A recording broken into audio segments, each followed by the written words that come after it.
Okay, I'm letting everyone in.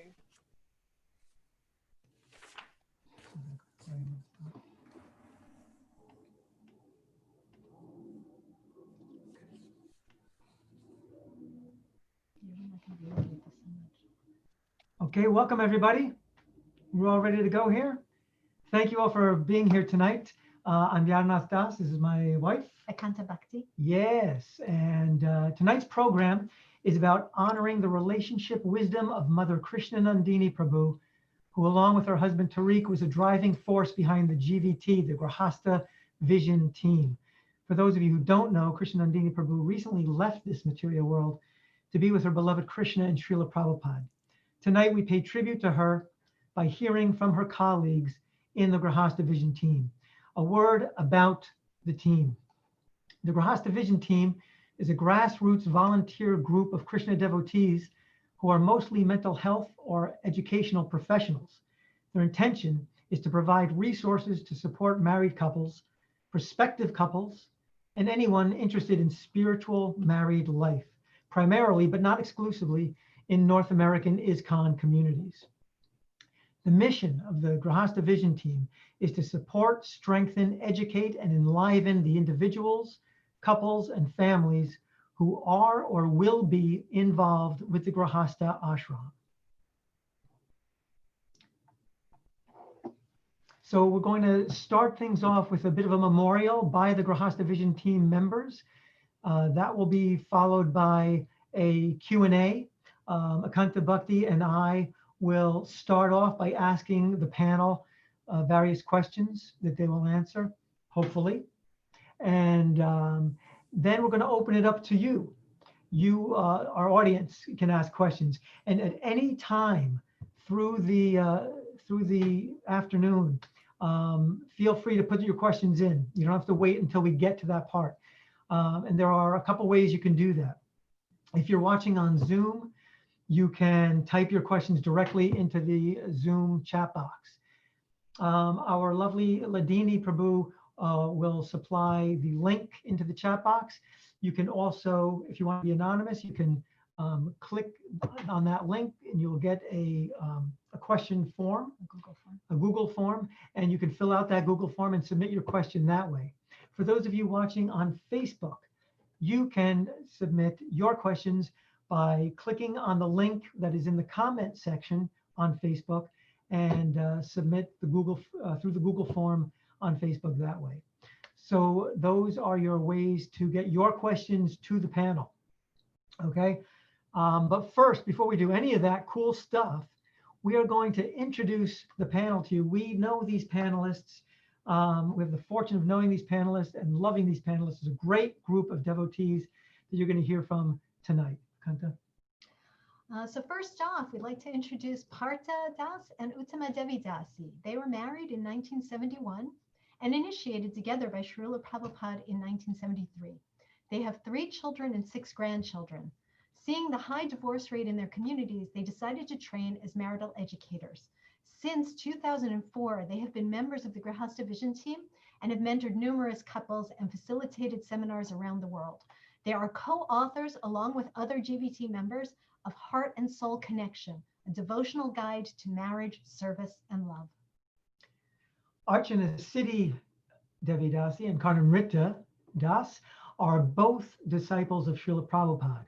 They joined the Grihastha Vision Team at its inception.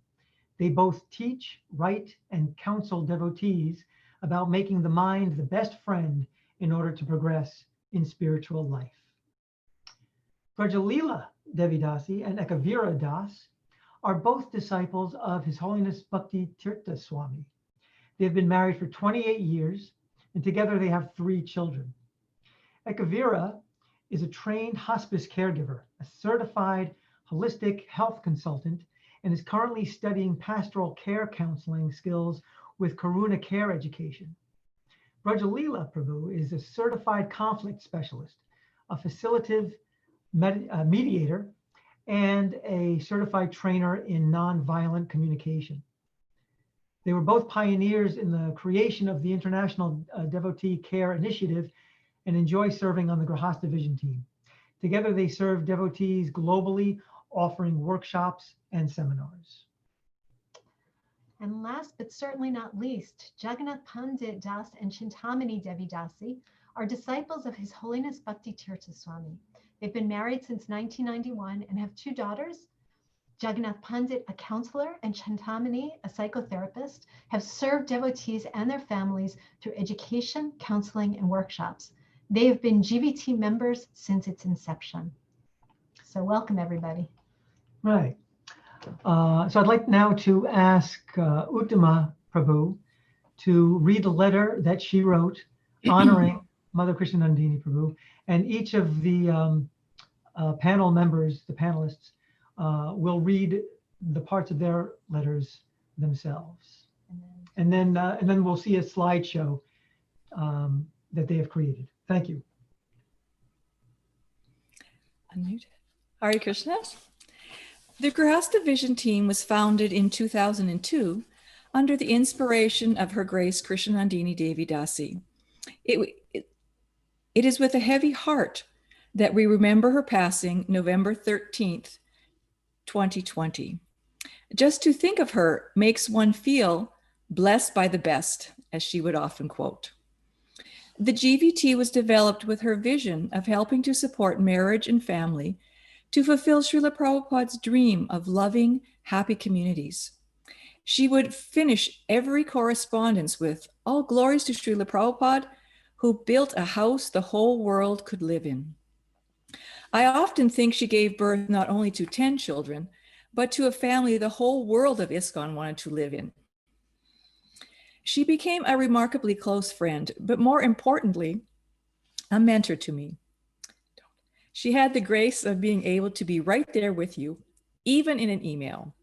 No one-sentence abbreviated replies, always taking the time to acknowledge the grace of Guru and Srimati Radharani, and to glorify and thank the recipient in some way. Having experienced racism in her early years of Vaishnavism, she took the experience as an opportunity for growth. She saw that discrimination as the catalyst that opened the door to her meeting and becoming initiated by Srila Prabhupada. Her faith in his mercy and love constantly shone forth and expanded as inspirational guidance for others, regardless of race, religion, or gender. Krsnanandini was a broad-minded soul, which was expanded by the appreciation of her husband. She married Tariq Ziad, seeing he was a spiritual aspirant and a good role model for her children. She thought that he was a good person who could easily appreciate Vaishnavism. He did become a lover of Krishna and appreciative of the Srimad Bhagavatam and Bhagavad Gita and the principles of devotion. Inspired by her devotion, he increased his service to Allah. They inspired each other as they served in each other's spiritual communities. I thought I'd change this.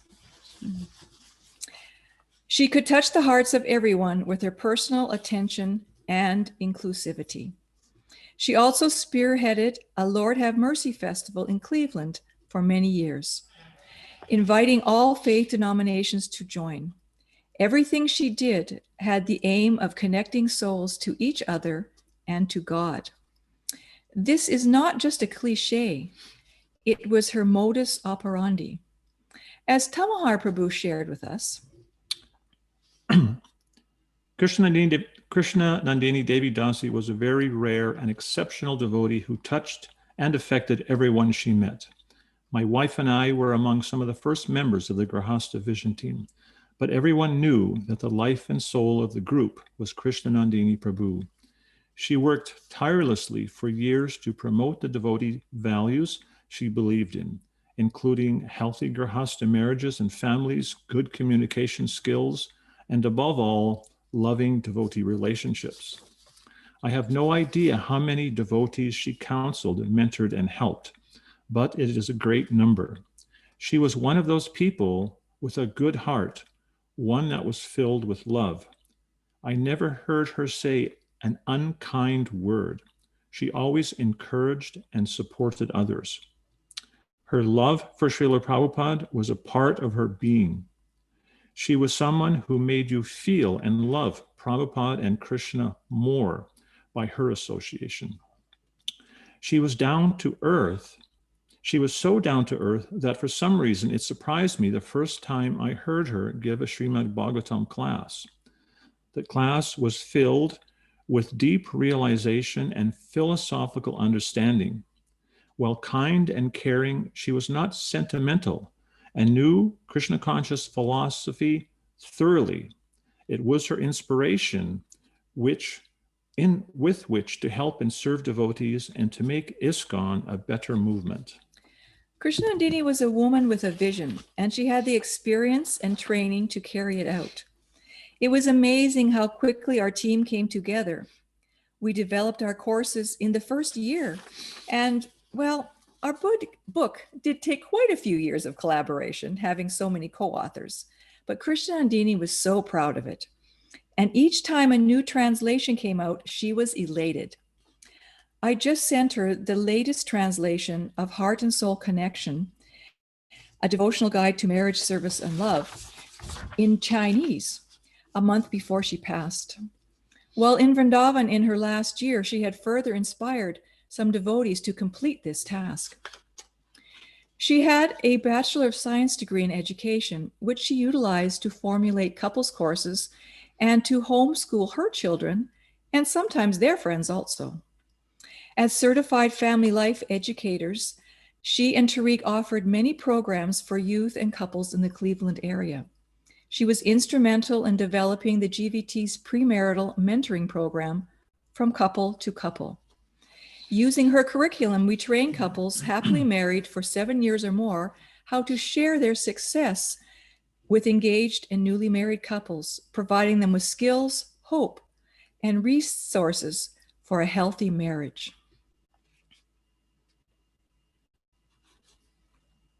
Archana City commented,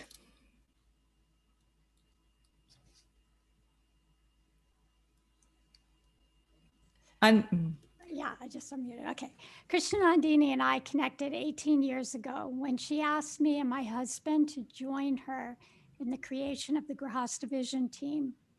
We shared a vision to bring healthy paradigms into the ashram and to give couples relationship skills and tools to make it for the long haul. Her passion for this service came from a dream of Srila Prabhupada, her mentor, Bhakti Tirtha Maharaj, and her life experience of raising a large family in ISKCON. What attracted me most to taking up the service was who she was as a person. She was a serious practitioner of bhakti, a broad-minded, thoughtful visionary, a friendly, warm-hearted person who made everyone she connected with feel special and loved. Sometimes we would discuss couples heading for divorce, and she always had hope that there was a way for them to redevelop their love and connection with each other. She never gave up on anyone. Her heart was so huge that she had love for everybody, and that made deep impressions on others. Krsnanandini was loved for who she was, and she encouraged us to see everyone else with that same quality of love. Most importantly, Mother Krsnanandini, we are grateful for who you are, because what you do naturally flows from who you authentically are. Under your loving leadership and steadfast example, the GVT is such a source of love, teamship, friendship, enrichment, guidance, fun, and loving exchanges. We appreciate your gifts of cooperation, grace, and heartfelt love for everyone. Your prayerful devotion and conviction are such an inspiration to us. We know that you will continue to be with us. Just as the mother and child are one and eternally connected, the GVT is your birth child and will always carry its mother in her heart. Whoever sees the child sees the mother. May you always shower blessings, empowerment, and inspiration upon us from within our hearts to carry on your legacy. Krishnandini was always scouting out possible new members to be able to help more devotees around the world. Vrajalila and Ekavira share their encounter with her. We both still remember your kind words when you invited and welcomed us to be members of your Grihastha Vision team. You said, "We want Grihasthas who are committed to being examples for Srila Prabhupada. We want to have an ISKCON where people around the world can see that ISKCON as an organization has happy families." I remember sitting with her at our booth at a festival in Mayapur in early 2018. She said she had something she wanted to share with me. My first dreaded thought was, oh no, not cancer. Yes, and an exceedingly rare form of a quick spreading variety that doctors know little about. The medical advice was to have the infected organ removed with the hope of prolonging her life. She agreed at the urging of her children, but not before a quick trip to the Holy Dom to get blessings. She understood that everything was under the control of the Lord and that his blessings were essential, no matter what the outcome of the disease. The operation was successful for a while, but sometime later, the cancer chose another place in her body to take root.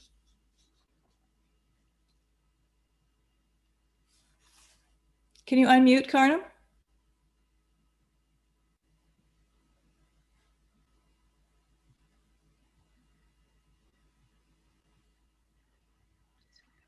Am I unmuted now? Yes. Yes. I just got to find the document I'm reading from. Okay. When I was doing my intense Ayurvedic treatment in Vrindavan in late 2019, she also came there to do the same treatment. It was an exceedingly difficult and challenging regimen. And in the beginning, my steadfastness in doing it helped her persevere. I was amazed that she was in the midst of this challenging treatment. She still managed to serve the devotees and had frequent Srimad Bhagavatam classes in her apartment, and also gave ones at the temple, plus speaking to different groups of devotees, something I never did. Although once we spoke together at the Russian house on Grihastha life. I got to interact with her frequently as we were neighbors, and she shared her struggles to persevere, and yet she was always a loving, encouraging, and kind friend to me. I pray to imbibe even a fraction of her spirit. She kept a positive attitude throughout her treatment. Being separated from her family and the restrictions of not being able to interact with others as much as she would like was exceedingly difficult for her. Eventually, her increased pain level caused her to stop treatment and return to the USA. She had great faith that Krishna would guide and inspire her. I asked her how she knew it was time to stop her Ayurvedic treatment. She told me that when she noted added complications in her health, she went before Lord Balaram and prayed for guidance what to do. As she turned away, she heard the Lord loud and clear in her heart. Take pain medication. You should not suffer so much, and return home to your family. After returning home, the doctors could not offer her any effective treatment, and she was put on hospice care. Krishna was kind to arrange a situation outside of the hospital at home, surrounded by loving family. She was not one to be easily deterred from sharing the nectar of devotion. Despite considerable levels of pain, she would vigorously share her realizations on many of the active video conferencing platforms that had sprung up during this COVID-19 pandemic. As always, she was such a dynamic presenter. It was a pleasure when we could co-host programs. She was so easy and inspiring to work with. While planning one such program in October, she told me she had been thinking of the next steps for the GVT, and she would endeavor to write them down. I really wanted to hear them, so I kept prodding for an opportunity for her to share them with all of us.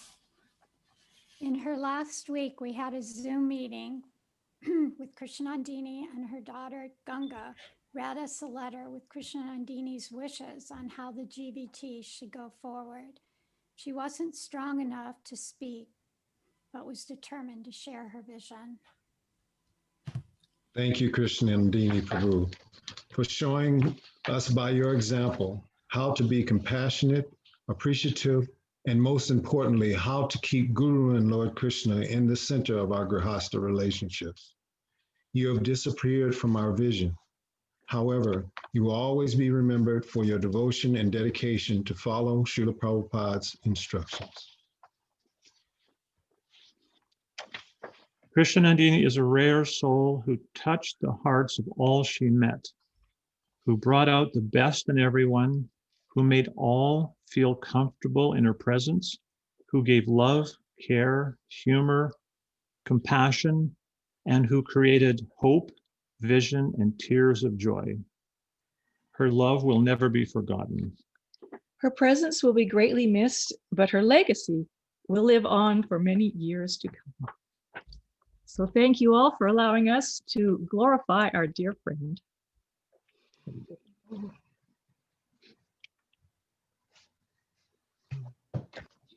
So Thank you for that. thank you very much. There's the slideshow. Will there be a slideshow now? Here it comes.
Thank you. It was a beautiful slide presentation, beautiful letter for a beautiful soul. Really appreciated that. I'd like to ask Archana Siddhi Prabhu to share with us the purpose, hopes, and goal of the panel today. Purpose for being together today is one, just to connect with all of you that have joined us on this call and to share what we've learned through our years of training and counseling and personal experience, and to support you in your spiritual ashram and to help you to see the challenges in your family life as growth opportunities and lessons, and to give you hope for success in having a healthy and happy relationship. And we also want to give everyone an opportunity to ask questions. And as you all know, that today's panel is dedicating to sharing a few gems from Krsnanandini's treasure house of relationship wisdom. And she has positively impacted so many lives on this planet. Someone recently sent me this very beautiful quote that really applies to Krsnanandini. I just want to share it with you. The quote says, "You cried when you came into the world and others rejoiced. Live your life in such a way that you will rejoice when you leave the world and others will cry." So exalted Vaishnavas are coming and going in this plane of existence. Krsnanandini has departed and new Vaishnavas are coming to continue her legacy. And in this regards, I just want to congratulate Gopika and Aksh Sharma on the birth of their beautiful baby boy on the last day of Kartik. And this is a couple that has really taken advantage of the resources that the GVT has offered. And they've taken a very active role the last few years to help manifest Krsnanandini's dream. And I have to say that Krsnanandini is extremely proud of this couple and has asked them both to continue to help the GVT in its mission of developing strong marriages, families, and communities. So I think I saw Gopika had logged in today. So just lots of congratulations to you.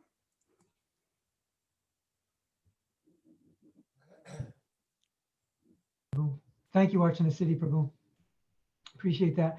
We're going to get into the question and answer, the first question and answer section. I know a lot of people joined us a little bit late, so to reiterate, Akanta Bhakti and I will ask the panel some questions ourselves. And then after we've reached each of the panelists, we're going to take your questions from our audience. And as you can see, Ladini Prabhu put in the chat box on Zoom, if you're on Zoom, that you can submit your questions directly to the two of us, or you can click on the link there and submit your questions anonymously through the Google form.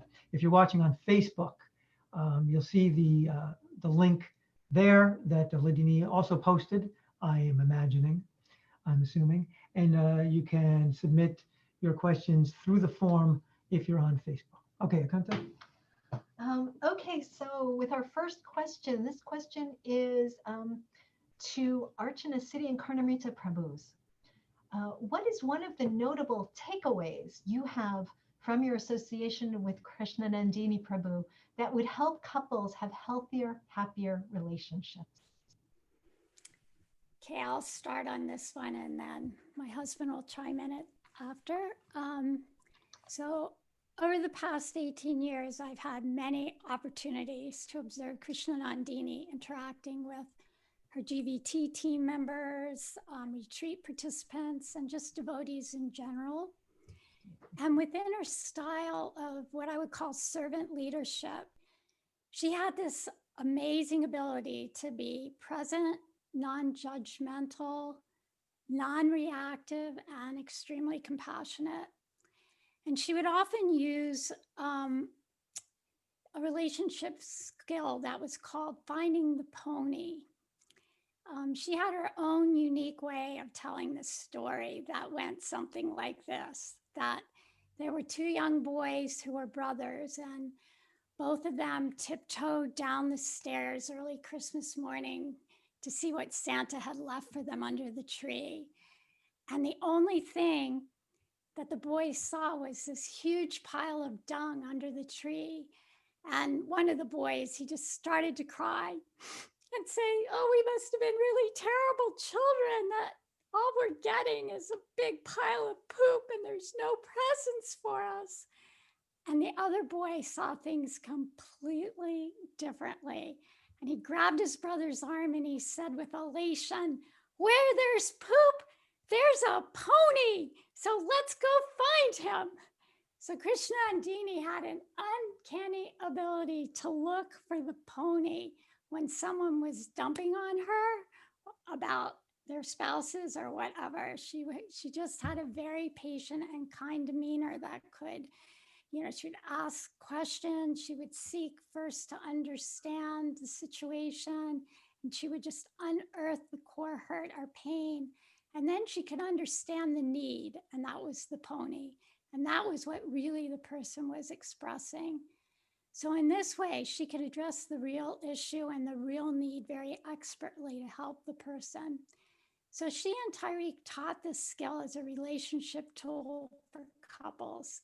It actually was a leadership skill that you can find out there in the world, but they adapted it in a very, I thought, very unique way. And an example of what this might look like, and this is an example that they gave in one of our retreats, is that the husband comes home from work expecting to have dinner ready to be served. However, when he walks in, nothing's nothing's on the stove, nothing's been cooked. And his wife is upstairs with their 2 children. So he immediately goes upstairs, and he's really upset and he's really hungry. And he just lashes out at her. Why haven't you cooked anything yet? And she looks at him and she goes, oh my gosh, I totally lost track of the time. I'll start something right now. And in this way, she couldn't, so, oh, I lost my place. Okay. In this way, she expecting dinner. Yeah, she said I was expecting dinner and nothing's been cooked, and the husband just totally continued to dump on her, and she was very very upset. And at first she wanted to lash out and respond with the same kind of poop, throwing it back at him. But she said she quickly kind of got her wits and remembered the skill that Krsnanandini had taught her. And she said, I'll make a quick sandwich for you right now, and I'll start cooking right away. And I'm so sorry that you had to come home and you're hungry and you're tired, and you came home expecting dinner to be cooked, and I haven't even started. And I'm so grateful that you go to work and you take such good care of me and the kids, and I'm so lucky to have you as my husband. So she didn't go for the poop. She found the pony, and she was able to respond to the real need. And her husband totally calmed down, and he was able to just let go. And it was a very beautiful ending. Now, I have to say, this relationship skill takes a lot of maturity to bypass the poop, because when couples, when we trigger each other, it's so hard to stay in our core self. And instead, we want to lash out, we want to hurt back. And so it really is a very mature and I would say an advanced relationship skill. But Krsnanandini could do this. I saw her so many times doing this in her own relationship, and with not just with her husband or children, and devotees in general. So in honor of our dear beloved Krsnanandini, I just want to take this opportunity to encourage all of you to try using this skill the next opportunity that you find yourself in, where somebody's leaving you a pile of poop. And I guarantee you that you will feel her smiling presence when you do that. So Karnam, would you like to add something? Well, just that it's kind of said in different words. It's a philosophy that I've kind of imbibed from Archana, that everything is meant for your highest good.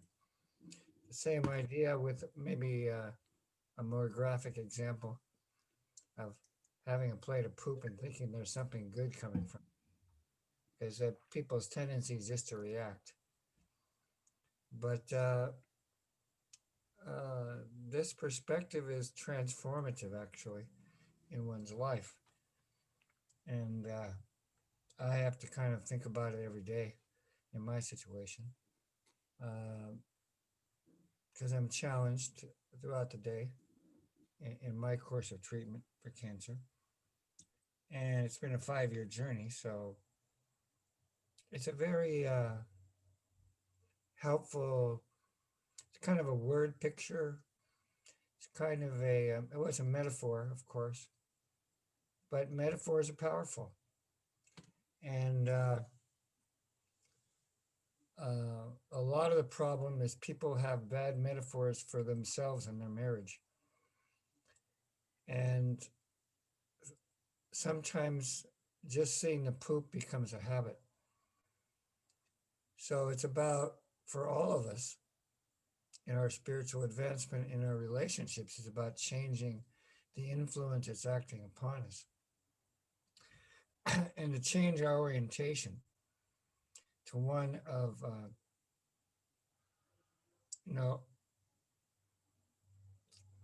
looking for the pony, always. The silver lining, the lesson, what we're supposed to learn and how this person is in our lives to help us become a better person, actually. So Krsnanandini modeled that wonderfully. It's a great analogy, kind of brings a smile to your face.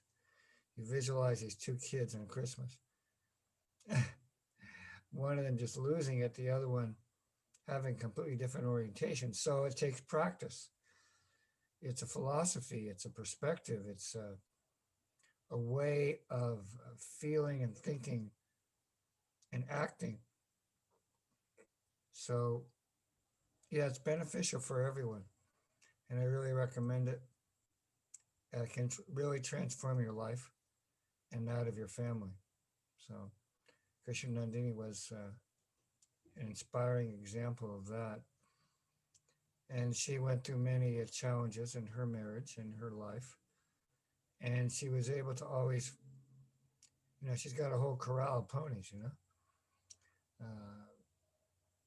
That's what she did. That's who she was. And we try to imbibe that to whatever extent that we can.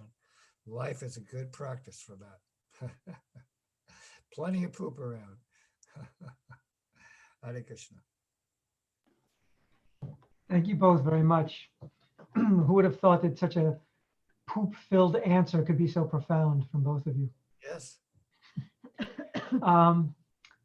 Ekasvira and Brajalila Prabhus, can I ask you a question? Yes, please. Sure. Oh, how fortunate we are. Okay. So being in Krsnanandini Prabhu's association was always a spiritually empowering experience. We know that. What guiding spiritual principles would you say she emphasized to model vibrant Grihastha communities? Haribol. So thank you so much, Archana and Karnam Prabhu. Thank you so very much for sharing about the poop. So as we know, Krsnanandini was a very principle-centered person.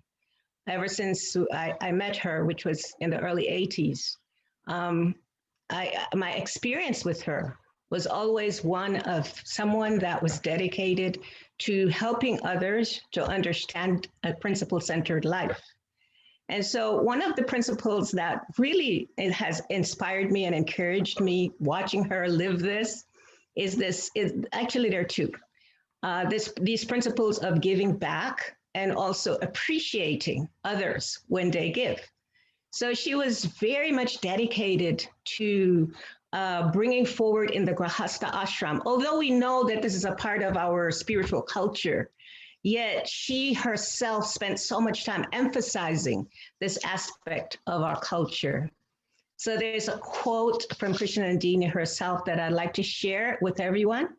And that says, as Grihasthas, we have a unique opportunity to teach by the way we live and to create, join, or support spiritual communities. Carrying out our daily duties, including our morning program and service to the deity, caring for our families in loving ways, supporting the other ashrams, giving regularly in charity, and being an asset in our communities. Grihasthas can reflect practical, God-centered life and attract others to do the same. So this is the mood of Krsnanandini, and she's left this for us as a part of her legacy of how to live principle-centered Grihastha life. One of the things that as Grihasthas I know that we sometimes have difficulties with is this 50% paradigm. So we're told in our sastras that, we as Grihasthas, we're kind of expected to give 50%. However, we know that in the Nectar of Instruction, Rupa Goswami, he teaches us that we need to understand the essence of these spiritual instructions. And so the essence of this instruction is really not necessarily to think so much about the percentage of what we're giving. It's more to think about how we're going to imbibe this principle of giving. And so again, I want to reflect and share some things that Krsnanandini shared with us, at least myself, I have heard her say this many times, and I do think that she has shared this. It's, you know, in the book for the sorry. No, it's okay. Okay, Ekavir Prabhu has given me the name of the book. Thank you. Art and Soul Connection. Yes. And so I believe this is in that book. You can find this these purposes of why Grihasthas need to be able to give in spiritual communities. Why? Why is it that is an expectation spiritually for us to make spiritual advancement? And here again, Krsnanandini, she states that she gives us 4 purposes. And she says, 1, everything belongs to Krishna. We really don't own anything. So therefore, when we give, we're simply giving back to Krishna. And so this, and for Grihasthas, you know, because we often engage in working in material world, and we're taking care of families, extended families, this is such an important principle to remember, that whatever we get, we need to give. Whatever we get, if we give it back, then Krishna, we're actually giving back to Krishna. Another one that she says is that giving is a way to show love. So we know, again, Rupa Goswami, he speaks about this, offering gifts, prasadam, money, time, and talents. And this is the one that really, really attracted me so much to Krsnanandini, because she, not only was she just so versatile and just so generous in giving up herself to Grihasthas, she was actually really creative. She was such a creative person, and she loved to sing. She wrote poems, she sang. And so one of the ways that she gave of herself, she gave of her talents. And I often remember that she would come to Vyasa Pujas here in Gita Nagari, and she would always sing. She would sing some song from somewhere 20, 30 years ago that we all forgot. And she would bring that and make that into like a Krishna conscious tune and offer that with so much love. And everybody in the community would be so excited because Krsnanandini was bringing this creative talent. So when we think about giving, it's not just to give our money. Yes, that's wonderful. However, it's about giving ourselves in terms of the gifts that Krishna has given to us. Also, another one that she shares with us is that giving charity is a sacrifice that purifies our wealth. And so we all know that we can have so much money, but here, now we have what, this pandemic, and at any time, any one of us could be affected, any one of us. And it does not, and we could die, any one of us could die. So whatever amount of money, whatever amount of wealth we may have, if we haven't purified that wealth by utilizing it in some way to understand that it belongs to Krishna, then it's just going to possibly go to medical bills. If not medical bills, it'll go to some kind of, debt, some other ways that that money will be taken from us. So this was a principle she really, really imbibed. And then the last one, she says, even a little, even just a little, given in the service of Krishna and the devotees, rewards the giver hundreds and thousands of times. Just imagine, just to be able to give in our communities, which is so much needed. Right now, Grihasthas are having so much difficulties. How are we able to call someone and say, hey, how are you doing? What may you need? Can I help you in some way? And so the idea here is to begin some way to consistently give, some way, maybe a percentage, maybe not, something, just to support the mission of Krishna consciousness in some way, support families in some way. And so lastly, Krsnanandini, she says, this is another quote, when the Lord sees our steady commitment to giving in charity, He will give us intelligence and facilities to do so from within and from without. And so spiritual life is a culture of giving. Krsnanandini, Mataji, Prabhu, we love you so much. Thank you very much. Haribol. Haribol. So Rajalila, she spoke about Mother Krsnanandini's mood of giving And she was a prime example of this mood of giving. And Rajali spoke primarily about giving in charity. And giving in charity can act as a catalyst to encourage us to give in all other facets of our life. And Krsnanandini, she was an example, not only in giving in charity, but giving of herself. She gave of herself as an example of a loving and supportive wife to Tariq Prabhu. She gave of herself as a loving mother to 10 children. It's like a modern day female Bhaktivinoda Thakur. She gave of herself as a community leader and inspiring those in the interfaith community in Cleveland and establishing the Cleveland Namhata. She gave of herself in that way. She gave of herself to serving Srila Prabhupada's mission, ISKCON, and in general, and in particular, the Grihastha Vision team. And so she left very big shoes to actually fill, very difficult to fill. However, she gave practical ways and examples, and all of our Vaishnavacharyas give us ways, especially Srila Prabhupada, in which we can actually try to please those who have come before us and have provided such an example like Krsnanandini. And we talked about giving in charity as one practical example. Another practical example is to give our appreciation. This is something that we all can actually do. As we're struggling, we talked about the 10% giving and a 50% principle that Rupa Goswami actually, recommended in our giving of charity. Sometimes we find that to be difficult. However, we can always give appreciation.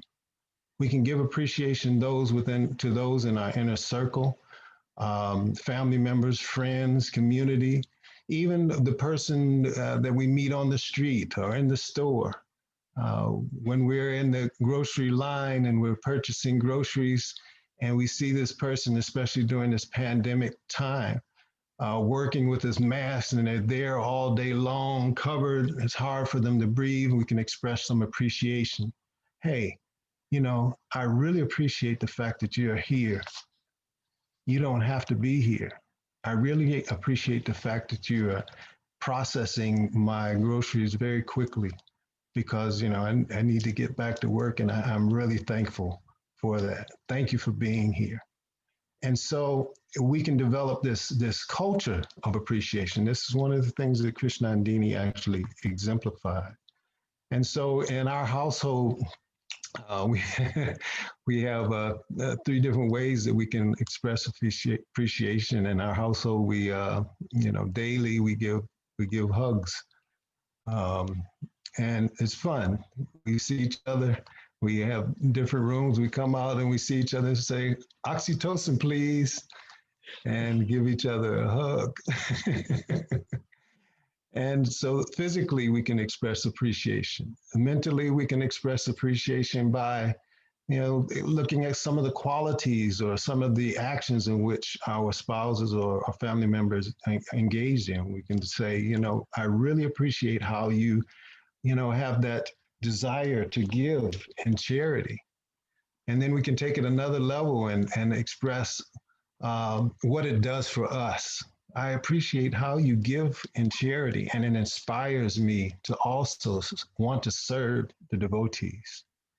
And so that's mental appreciation, and then spiritual appreciation. We can do all of those things and include a service, something beyond the call of duty, and offer something that our loved one actually would appreciate and just serve them in some way. And in this way, we can follow in Mother Krsnanandini's footsteps and develop the culture of appreciation in our households. And in that way, it can influence our communities and influence the world. And Srila Prabhupada would be pleased by this. And I was thinking about the last statement in the chapter of the Heart Soul Connection, which Krishnandini, she wrote. Let's see, a devotee will be flying on an airplane and will pick up an in-flight magazine and read an article about how married people would do well to follow the examples of the Hare Krishnas, and a culture of appreciation and following in Krishnandini's footsteps would do that. Thank you for reading. Krishnandini Ki Jai. Jai. Haribo. Well, in a spirit of appreciation, thank you so much for sharing this practical advice. It's so needed and so helpful. Thank you. All right, our next question will be directed to Uttama and Partha Prabhus, if you're there. We are here. Great. Sometimes marriage was labeled as a fall down in spiritual life. How would you say Krsnanandini Prabhu helped to remove the negative stigmas around marriage in ISKCON? Krsnanandini was definitely a spiritual warrior. And for those of you who had the opportunities to hear her give class or to speak at leadership meetings, she's an incredibly powerful speaker. She spoke with such conviction and determination. And one thing she was very strong on and very expert at was addressing the negative paradigms and attitudes that undermine the value of the Grihastha ashram, that decrease the enthusiasm that devotees have for their ashram. And she was very much always emphasizing the value of the Grihastha ashram. Sometime around 2 years ago, we were discussing some concepts for a retreat. And she introduced this idea that she wanted to promote marriage for champions. And I kind of understood that, but there's a materialistic part in my mind that it just didn't sit with me, because I was conceiving that, well, champion means, well, only one person gets to be the champion. Everyone else is a loser. So it wasn't really sitting with me, but she was really pushing, it has to be marriage for champions. And then a month or two later, I happened to witness an 18-year-old Canadian girl defeat Serena Williams in this World Cup tennis match. And it was this huge upset. And they were interviewing this girl after on the podium. And they asked her, well, you've been working so hard for this. How does it feel like to be a champion now? And she had this really shocked look on her face. And she said, I never ever thought of that. She said, I never ever thought of that. She said, I just wanted to be competitive. I wanted to win. And I wanted to set an example for young girls. And I thought, that's what Krsnanandini is talking about. It's a champion who wants to excel, to be the best they can be, and to set an example for others. And that's what Krsnanandini wanted. She wanted everyone to excel. And she gave everyone that hope that the Grihastha ashram was something of value, something that can bring joy and meaning and fulfillment in your life. And the hope that she gave, it wasn't just a fuzzy feeling. Hope is more than a fuzzy feeling. Hope is a goal, it's a path, and it's an agency or means to reach that goal. And Krsnanandini, she gave us that. She gave us this goal of healthy Grihastha life, a vision of what it looks like. She gave us the path of these skills that are conducive to developing a healthy ashram. And she gave us this means to keep on that path, which is this, as Rajalila was saying, the concept of a very principled Grihastha life. So imbibing those sense of principles, imbibing those skills on that path, we can all, by the mercy of Krishna and with the guidance of Mother Krsnanandini, attain that goal of healthy families. And again, I would just like to reinforce that's one thing Krsnanandini really wanted, is for everyone to have that success. And I think everyone here is here because somehow they have got some gem, large or small, from Krsnanandini. And I know that she would be most pleased and most happy if you took that gem that you received from her and polished that and practiced that in your life and gave that to others. That not only will you make your life and world a better place, but you'll help to make the world a better place. And Krsnanandini would be so happy to see that. When we started the Grihastha Vision team, there was still a lot of negative paradigms about Grihastha life floating around. You know, like if you get married, it's a fall down and you're just going to be in the deep, dark well and you can't make spiritual advancement. And, you know, children are just Maya. And those were, you know, just common lingo. And it's really, really encouraging that, you know, 15 years later, we don't hear this as much. When we first started the Grihastha Vision team, nobody wrote about marriage. Nobody wrote that good relationships are necessary. Nobody wrote that you have to try to improve your marriage. It was like, well, if you have to go there and get out as quick as you can. That was kind of like the, you know, but for her, it was not like that. It was like a very important ashram. She would often quote Bhaktivinoda Thakur, who said that that marriage is a noble ashram for a Vaishnava and one of the best ashrams that one can be in. So she encouraged us that when we're in the Grihastha ashram, we have to practice that respect, the tolerance, the forgiveness. We actually have to actively work at it. And so she taught us all skills and how to share those skills so we could practice Vaishnavism in our marriages and not just think that it was Maya, that, you know, we should commit to speaking politely in our family, to listen attentively, to find the need, you know, not just deposit the dung,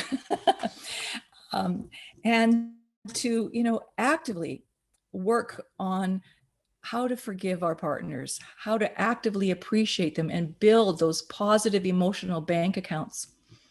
Because when we have the positive attitude and we build big emotional bank accounts, we can weather the difficult storms that inevitably happen in life, that inevitably happen in our interactions, in spiritual movements.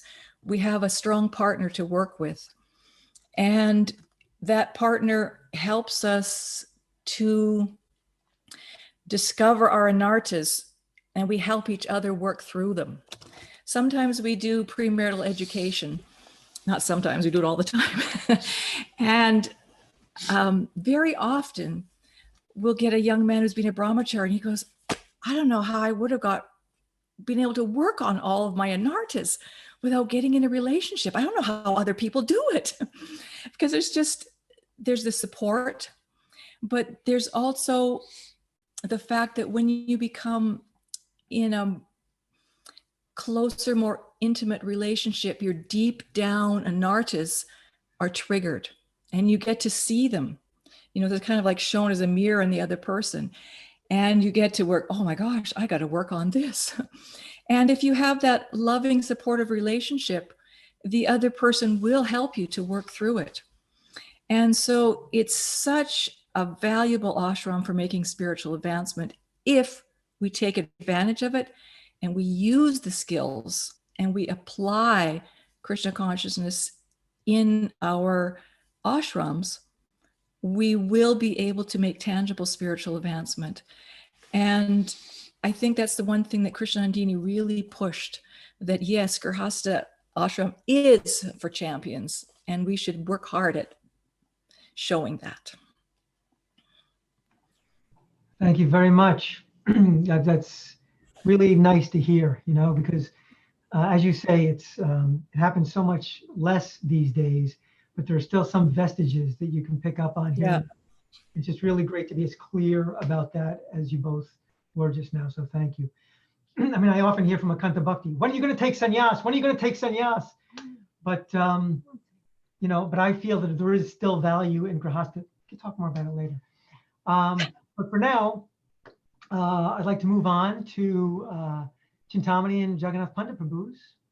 If you guys are willing, I have a question for you. And before I get to that question, actually, while you're unmuting, people are still coming in a little bit late. I know the Dini gave the question instructions. I just want to add to that. Yeah, please, you can submit your questions anytime. And they don't have to be about Mother Krsnanandini. They can just be relationship questions that you have, questions about marriage, anything that's on your mind concerning the Grihastha ashram. So I just don't want you to get the wrong idea about that. So Chintamani and Jagannath Prabhus, are you ready? Yes, we are. Okay.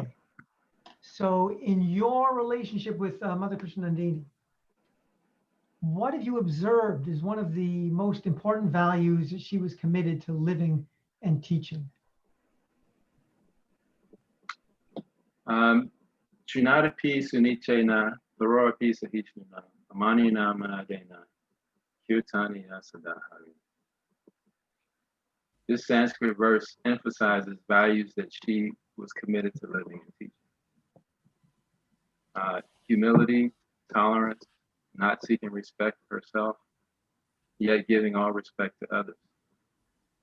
By her word and deed, she lived and taught these values. Chintamani and I have worked with Mother Krsnanandini and Tariq Prabhu and the GBT members for years in retreats and seminars.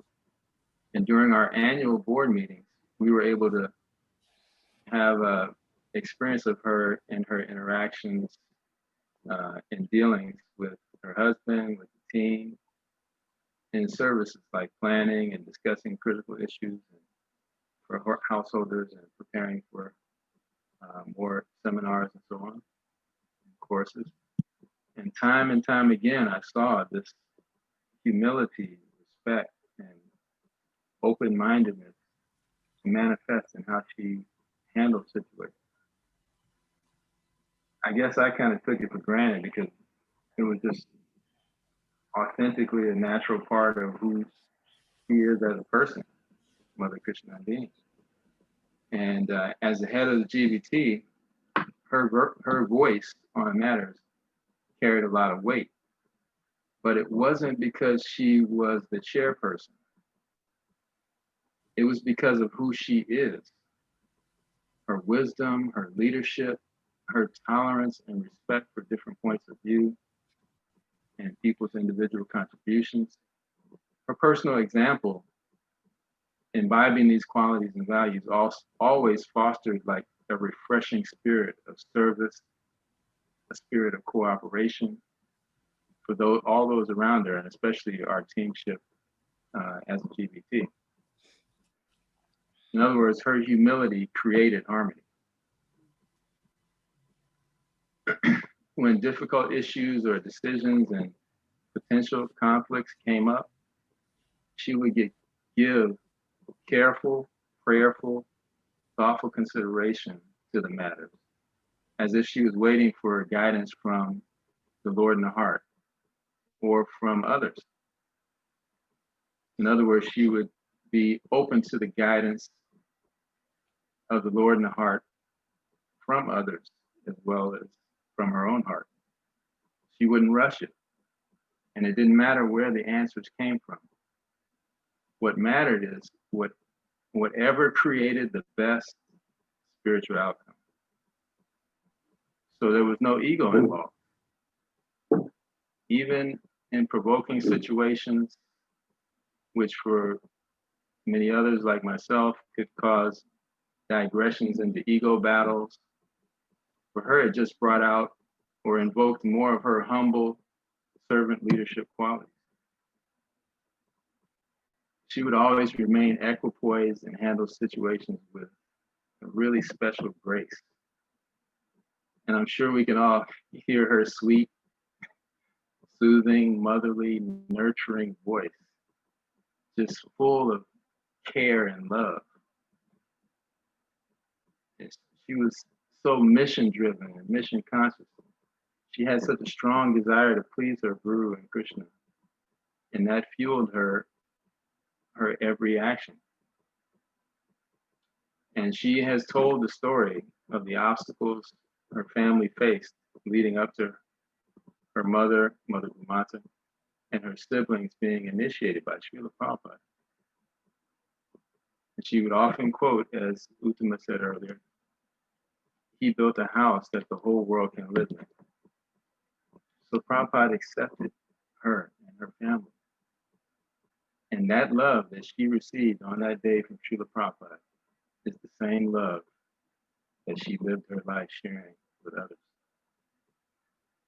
And with the support of her husband, Tariq Prabhu, Mother Krsnanandini lived to further the mission and the motto of the Grihastha Vision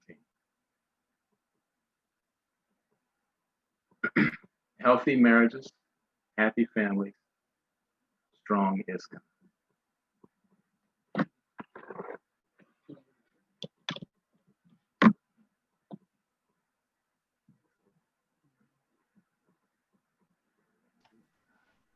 Tommy, did you want to add to that or no? Tommy's going to add something in a second. I'm glad about that. Me too. So Jagannath Pandit has mentioned Mother Krsnanandini's humble, tolerant service mood. We all can resonate with experiencing her in this way. One area that she very much emphasized of how we can be Trinadapi, the Sanskrit verse he read, is in our communication with others. She valued kind and respectful speaking and listening, and was committed to train others in these skills. One technique that she firmly believed in and taught often was reflective listening. Many have heard of this technique. Reflective listening is based on the concept of seek first to understand, then to be understood. It is based on two aspects. One is listening carefully to what someone is saying with the goal of understanding. And two, attempting to verbally reflect back what the person has said until the person is satisfied that you truly understood. You want to attempt to listen with an open heart and mind, intentionally trying to be present to the person speaking. How does this technique relate to the Trinadapi verse? First, it takes humility to even be willing to do the practice, to shift your focus from talking to listening, from you to the other person. Back to the definition of humility. It's not thinking less of oneself, but thinking of oneself less. This is often emphasized by His Holiness Bhakti Tirtha Maharaj. I must think of myself less to put someone else's speaking, someone else's needs before mine. Second, it takes humility and tolerance to still yourself enough to truly listen to someone, even when you may feel hurt or angry or tired or may not agree with what the other person is saying. It requires tolerating the pulls and demands of your senses in the moment. It means I am being a servant. I'm humbling myself to listen to another point of view, even if I don't want to, but to serve you, I will. And reflective listening is focused on giving respect. I will give you respect by listening to you instead of focusing on getting respect. That is, you listen to me. The magic that happens with this technique is manyfold.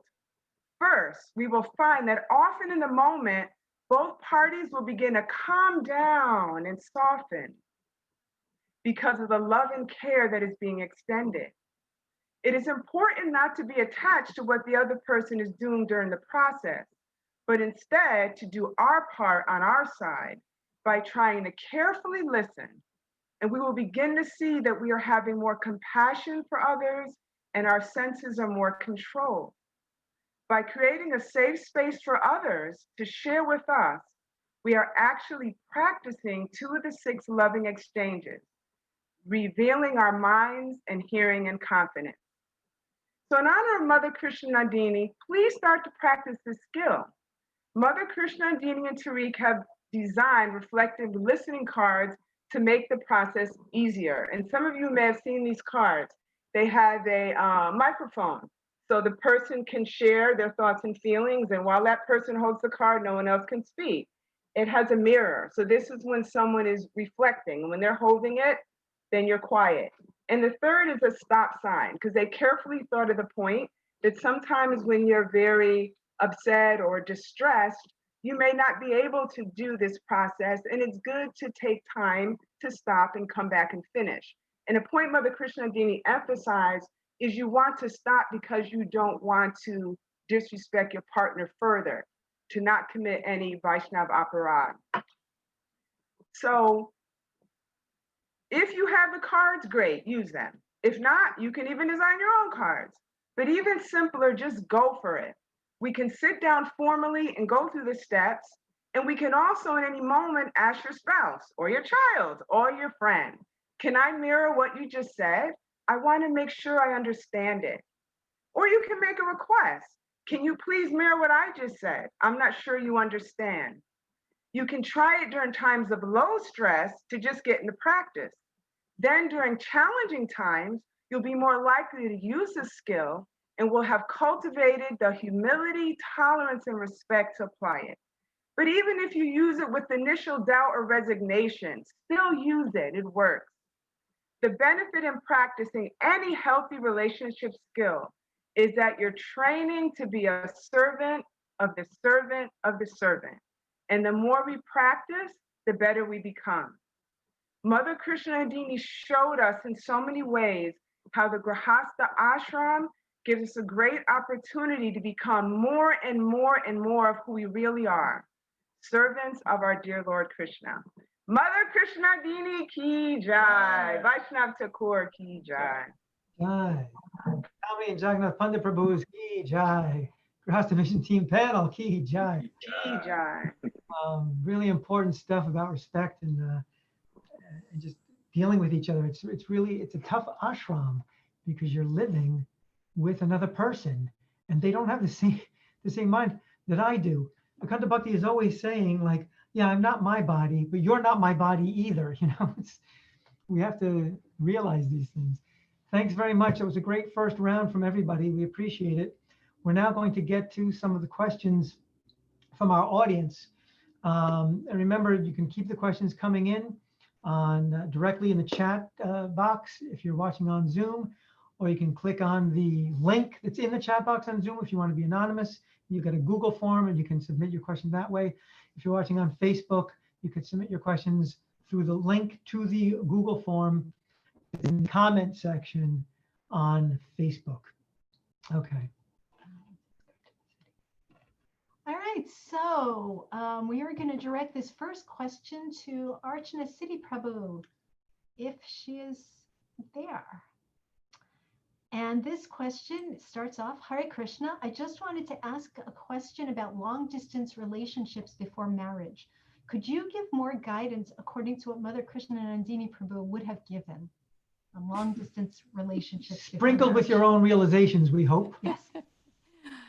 It's interesting. My husband and I started our relationship off as a long distance relationship. And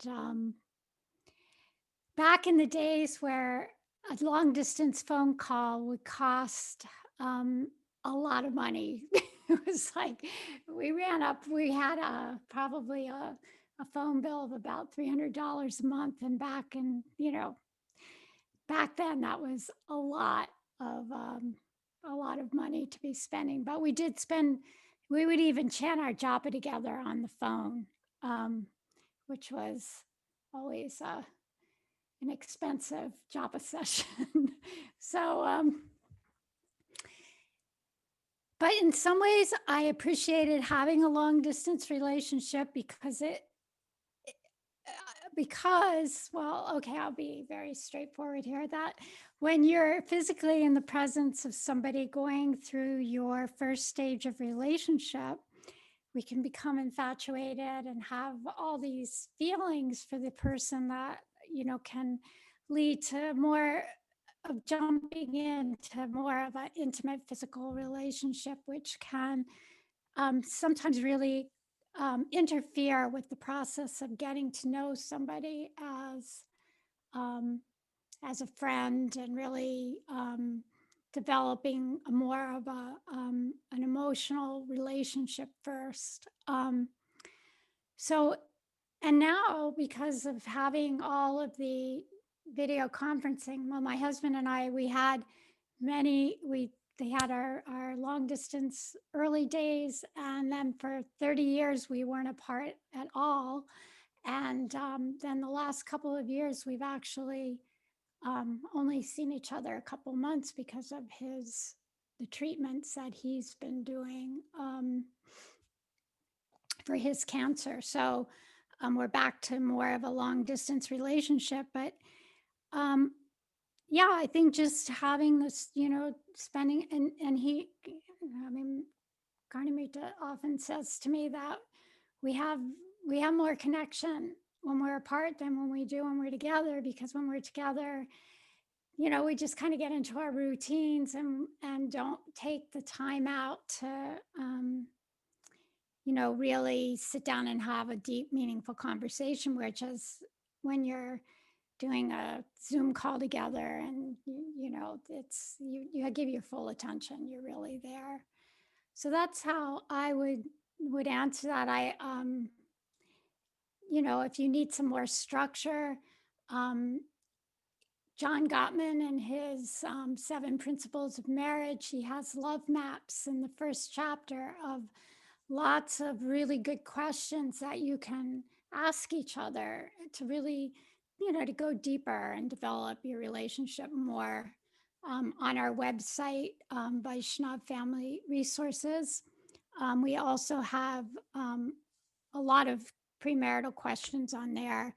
So you can, take a few questions to, have a conversation and really make it so you have quality, meaningful time together, and really try to go deeper with knowing one another. And I don't really see where like I said, I think in some ways it can actually be beneficial to start off like that. And I think Chintamani and Jagannath also started off with a long distance relationship and also found, the advantages of that as well. So that's my answer.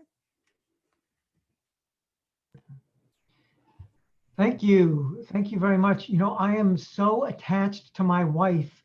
I consider it a long distance relationship when she's in the kitchen and I'm in the living room. Okay? Okay? You need counseling. That's what she keeps joking about. Joking, right?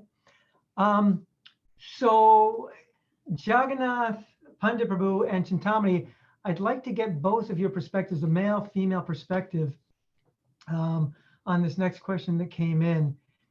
In a successful marriage, if one of the partners develops feelings for someone else, is that due to compassion and kindness, or is that illicit? Even if there is no physical proximity and it's just an emotional connection, does this still not go well with our 4 regulative principles? I often get this question, this writer says, when I explain our regulative principles to my non-devotee friends.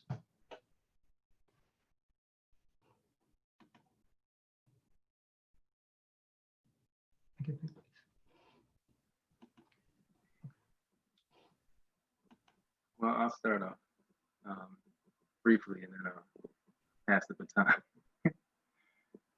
But if we think about it, the fact that we are spirit soul and that we are naturally blissful, it's our nature to actually enjoy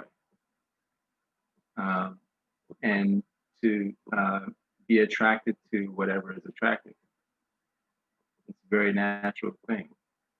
It's natural in the spiritual world, and the material world is a reflection of the spiritual world, although perverted reflection. And because we're conditioned, we see through our conditioned eyes, and we we are still pleasure-seeking beings, but we're looking for love in all the wrong places often. So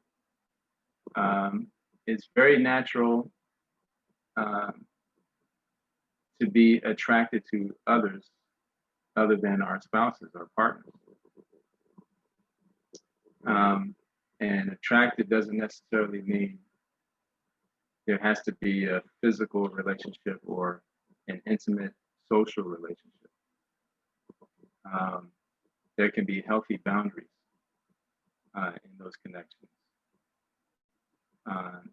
Because in healthy community, you will have interactions. You know, you know each other, you know, and you'll be attracted to different qualities in different people. But ultimately, those intimate physical connections are reserved only for your own personal spouse. And that's something to be monitoring within ourselves. Because there should be a bell that goes off in our head. You know, if I'm crossing that boundary, oh, I feel an attraction, you know, let me not go past this boundary, you know, and kind of self monitor ourselves in those relationships. So in one sense, it's natural to be attracted to other people. But time has passed. Yeah, nice. I really was thinking that same point that Jagannath Pandit was saying, that, you know, Krishna is all attractive. We have the same qualities as Krishna in quality, but not in quantity. So we will be attracted to many things and many people. And I think the point that Jagannath Pandit was saying was very important in terms of self-monitoring and self-regulation. I like the aspect that the questioner said about emotional attachment, because there's many different levels of relationships with others outside of your marriage that can be seen as violating your marital vows. And often some of those more subtle attachments can seem non-problematic, and often, or almost always, relationships that advance that are outside of marriage, you know, relationships with someone other than your spouse start with that emotional connection. And it can start from, you know, friendly conversations or sharing personal things with that person, those things which might be best shared with your spouse or with a close friend of the same sex. And, you know, it kind of, and even if you have a relationship with someone outside your marriage that doesn't have a physical component, emotional relationships with others who aren't your spouses can also be dangerous and also can be harming.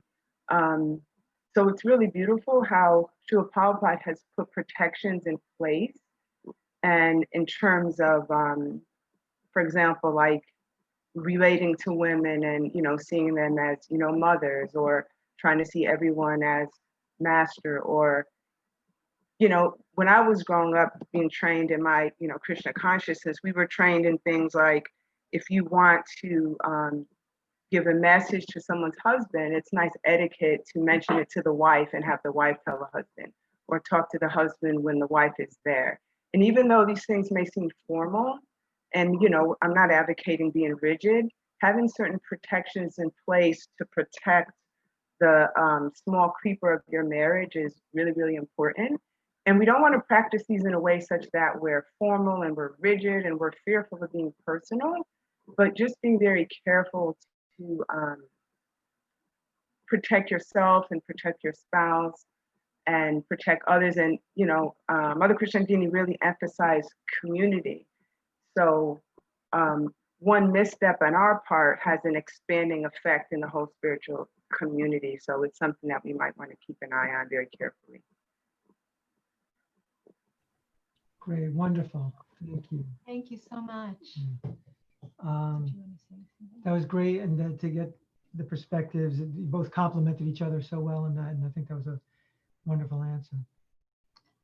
Okay, great. I think this next one is going to go to Partha Prabhu and Uttama also, if you want to chime in on this.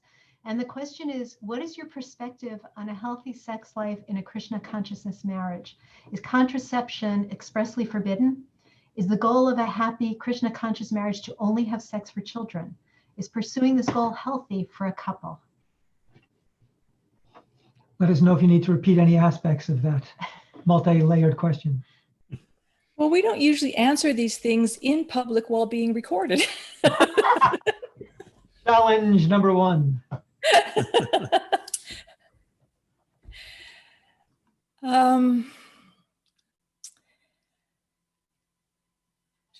You know,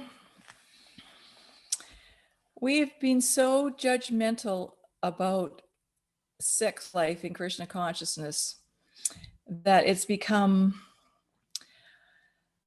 really difficult for people to find out the best way to navigate through their own sexual desires in a dharmic way to make spiritual advancement. Because when we're preached at very heavily, it doesn't seem to give us any way in which to do it. It's kind of like you're doomed. So when you can't find a dharmic way to work through your spirituality, then you think, well, then I might as well even not try. It doesn't matter if I get married. It doesn't matter if I do this or that. It's all fallen. So I think we do need to put things in perspective. And we do need to realize that people do get married.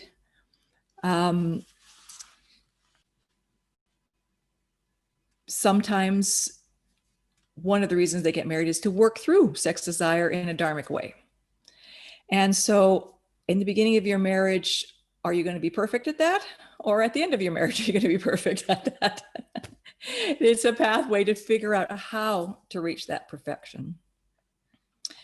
So Srila Prabhupada did not encourage contraception. He suggested that we use abstinence methods for contraception, not to, mess with Krishna's plan. So I think that that's something that we have to consider. And at least we know that when sex is within marriage, we're going to look after the kids. So it's a safer place, because the kids are going to be looked after. When we have sex outside of marriage and pregnancy occurs, it's much more difficult, right, to make arrangements for the children. And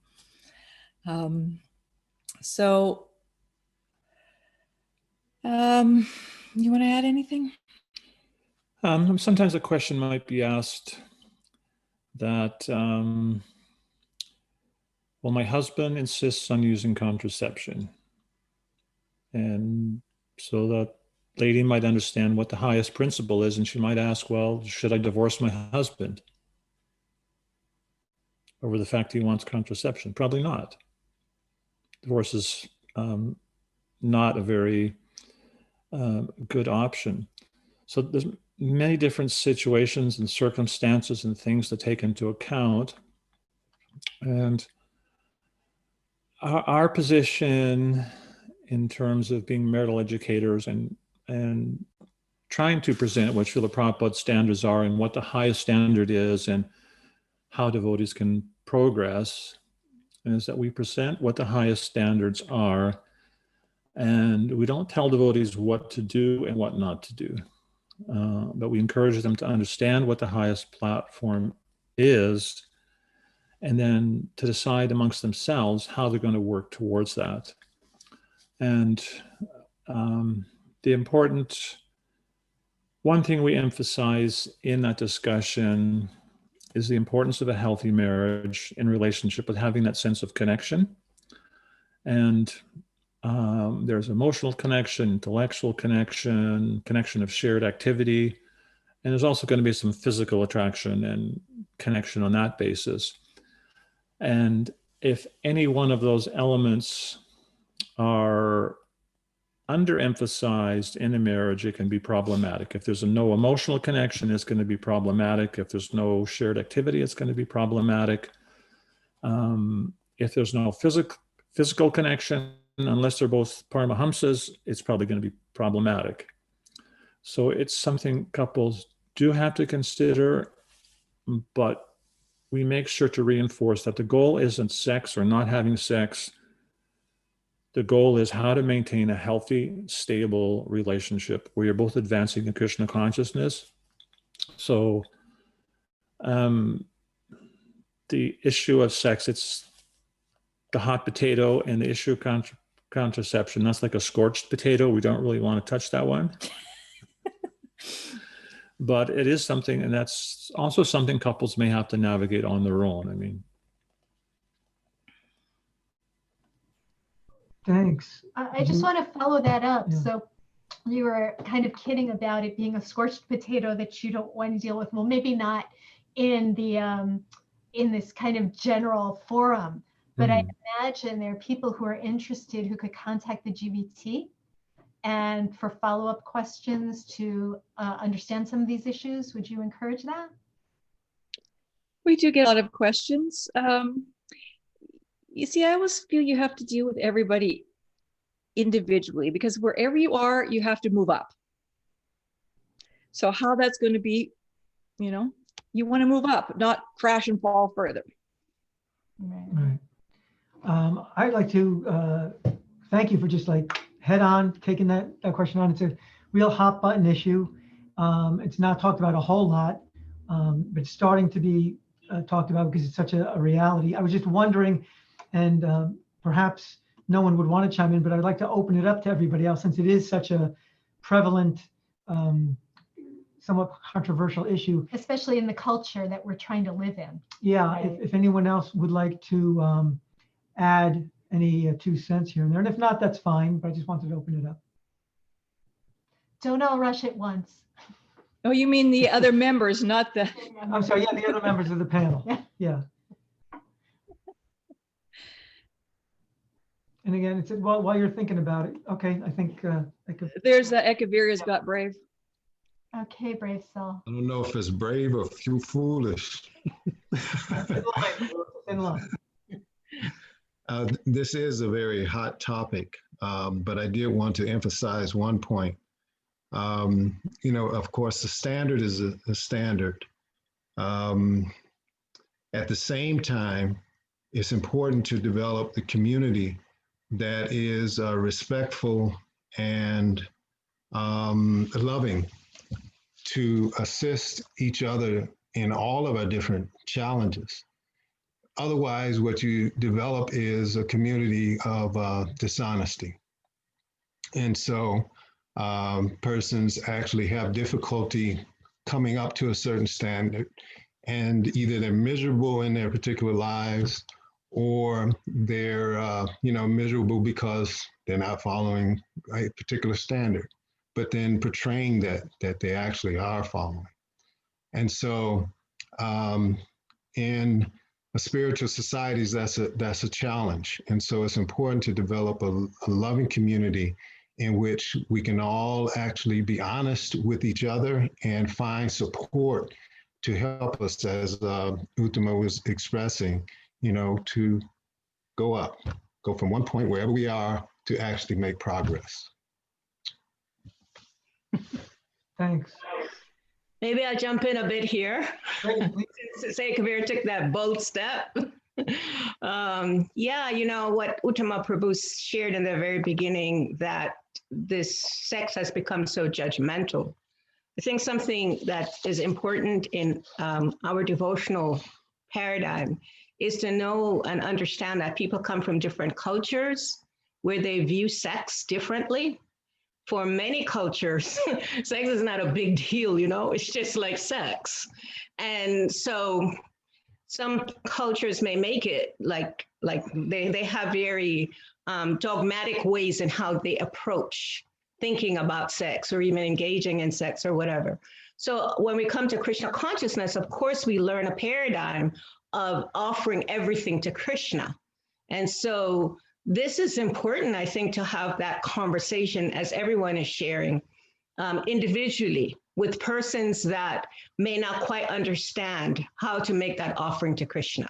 Because there is that other side of, if you're not engaged in sexual activities for procreation, then you are, I've had devotees, you know, I've consulted with devotees that have this thought that makes them almost kind of a little bit like mentally imbalanced, because they think, well, where's the middle ground?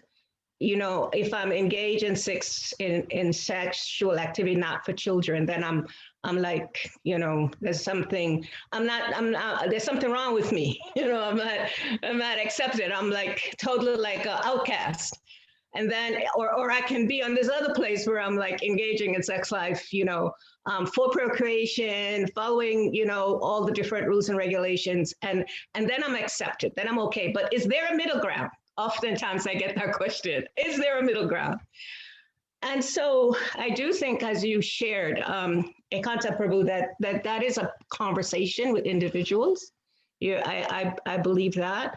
And I do want to say, you know, that, I mean, after, you know, I think all the members of the panel here can say that after, you know, after you pass 40, I don't know, or 50, I don't think sex is that important anymore. You know what I mean? It's not, it's like, okay. I mean, the body does make changes with everything in your life, including sex. I guess that's what I wanted to say, that point. However, I do support that devotees need to have guidance, individual guidance, and especially devotees that have different cultural understanding about sex, most definitely. Great point. And yeah, we need support systems. Thank you both for chiming in there. And when Akanta Bhakti and I reach 40 and 50, we'll try to see whether that's true for us or not. Maybe 50, maybe 60, maybe 50, 60. I don't you know. 40. Just want to check, you know, unless anyone else wants to chime in again. And while you're thinking about that, I just want Partha and Uttama Prabhus to know that after you were done with your answer, there was a message that came in that said, thank you so much for that excellent answer. So. Yeah, so thank you. Good. All right.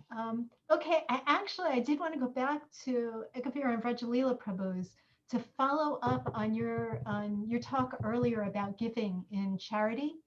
And so the question is, sometimes people have a fear of giving from, you know, depending where they come from, you know, that they may have been taught that giving makes you a sucker or you're going to be exploited.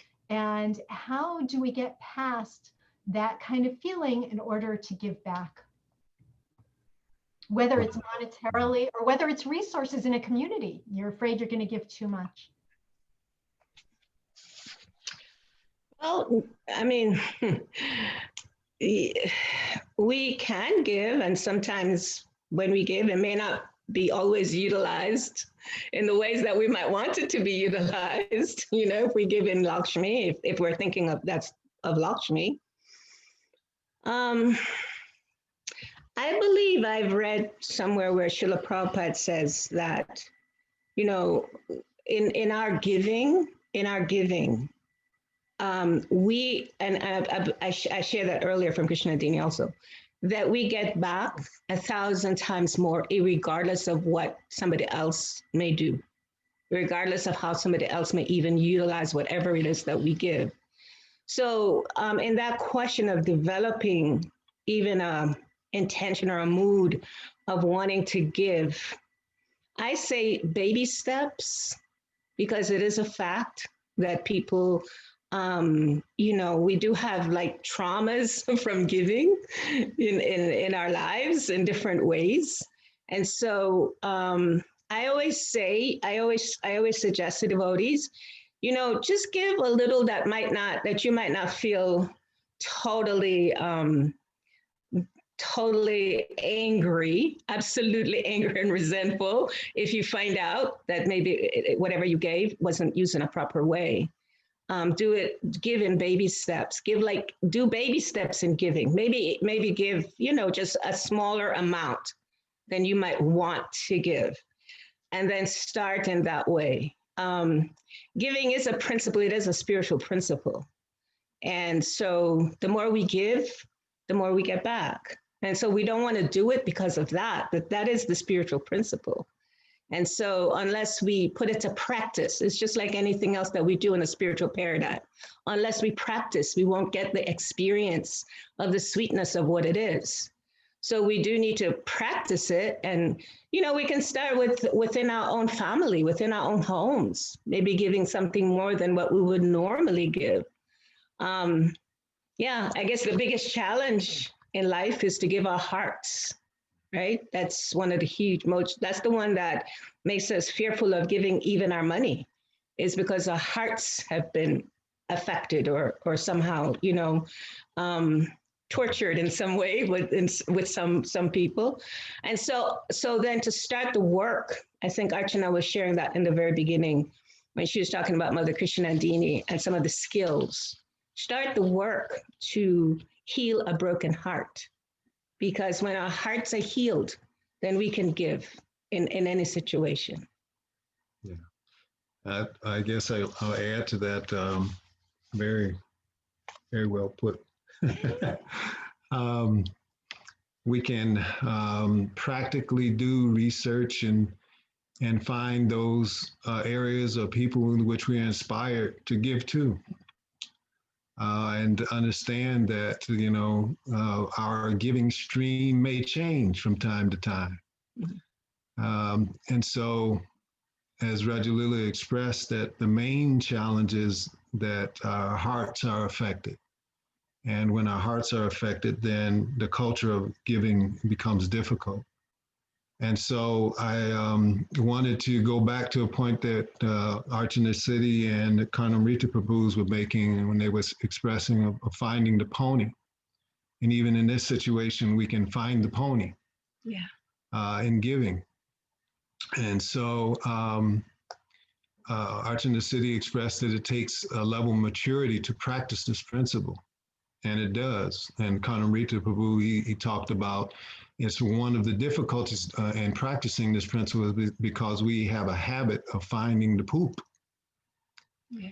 And so when I was speaking about applying the principle of giving appreciation, this is one practical way that we can consistently and on a daily and even moment-to-moment basis find the pony. And if we practice constantly in giving appreciation and finding the pony, when the poop comes, we don't step in it.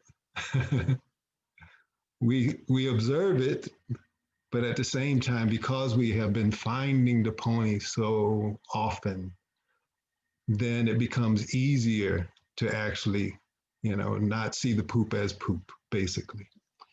So. One last thing I wanted to share just quickly.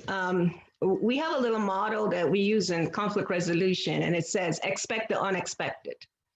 And so, sometimes we can give, and maybe some, people are, they may not utilize whatever it is we give, like I said, in ways that, we would want them to. However, if we always expect the unexpected, then we're not so much disturbed, because if we're giving from our heart that's not broken, then Krishna sees.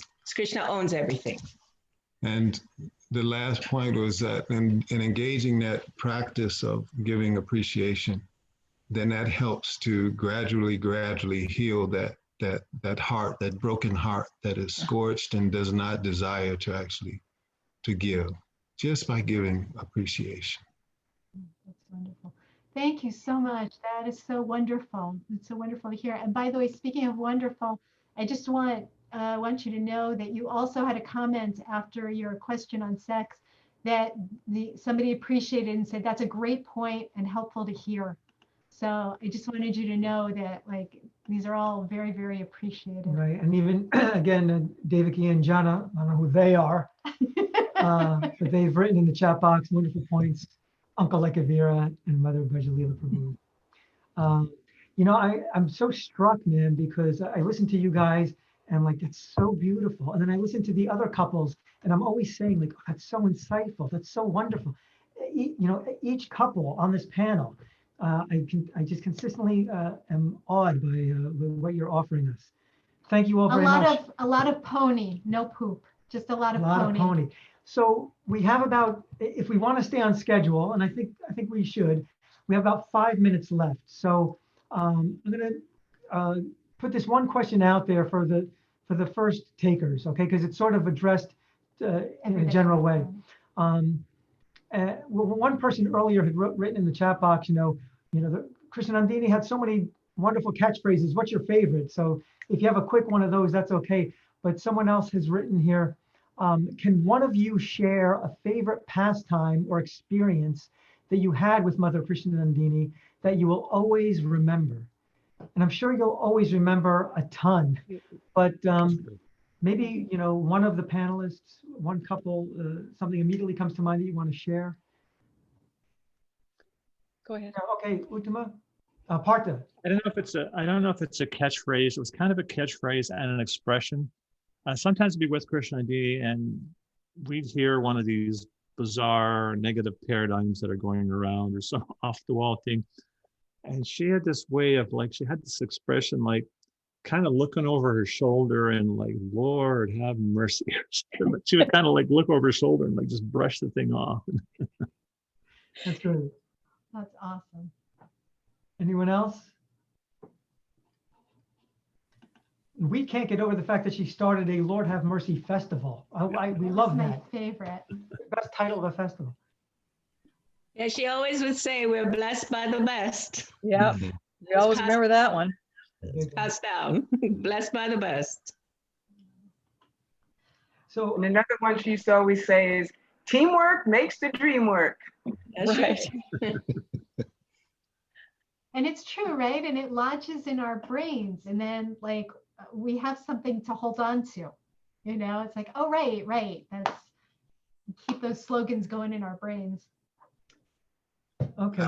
I remember whenever she would open up and give class and she'd chant, Om Namo Bhagavate Vasudevaya. Yeah. She would sing it with so much feeling. So much feeling. That's great. Is there any particular pastime or experience with her that anyone that comes to mind right now off the top of your heads? I have a story I would like to share. Oh, please. It was a very transformational, life-changing experience for me from a conversation I had with her. So think of a way to shorten it. So I was on the phone with her and I was really agonizing over a situation where someone in my child care support community needed support. And that person was diagnosed with cancer, and she had been with a group of us, and we served our children together. And I have had chronic health issues since about 2003. And when she wrote this note to the group asking for help, I was really agonizing because I wanted to help her, but I didn't feel able to. And so I was talking to Mother Krsnanandini, and I was in this deep angst, and I was like, Mother Krsnanandini, this is so terrible. I'm such a loser. She has a need and I can't even help her. How come I'm so limited? Why is my body like this? She has cancer. If I had cancer, I'd want her to help me. And Mother Krsnanandini, in her beautiful way, where she can tell you what you need to hear in such a striking way, in a cup full of roses and love, so that when you get that sharpness, it feels like a rose hit your head. She said very nicely, she said, Chintamani, you are not God. You are not God. She said, what you best need to do and what you need to focus on is praying for this woman.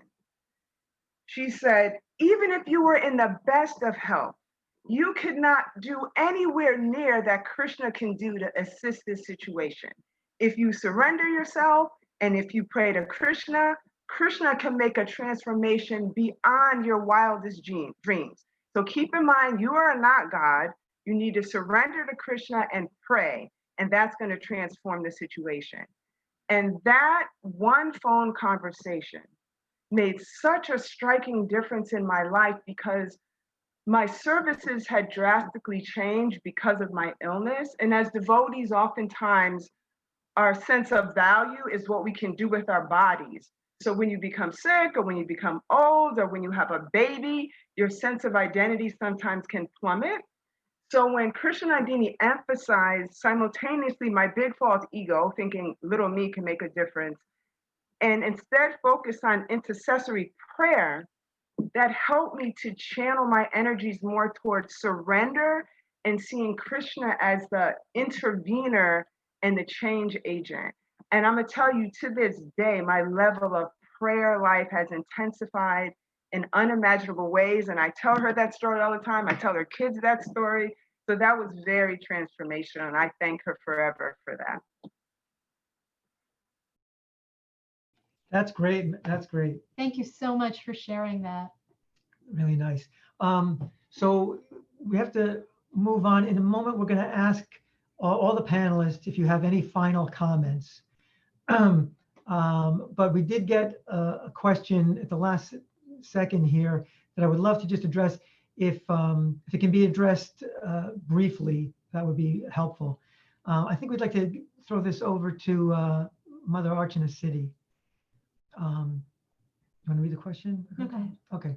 In your counseling, what do you find is the most prevalent cause of a healthy spiritual marriage, or conversely, the cause of an unhealthy marriage or divorce? I'm sure, Archana, you can go in so many directions here, but if you can maybe just home in on one aspect for this questioner, we'd appreciate it.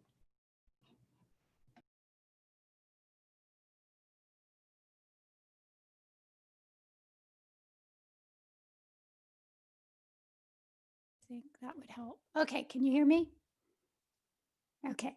I think I'm going to go just to the 4 horsemen that John Gottman talks about from very extensive research on couples. And he found that 4 things were the biggest predictors of divorce, unhealthy relationships.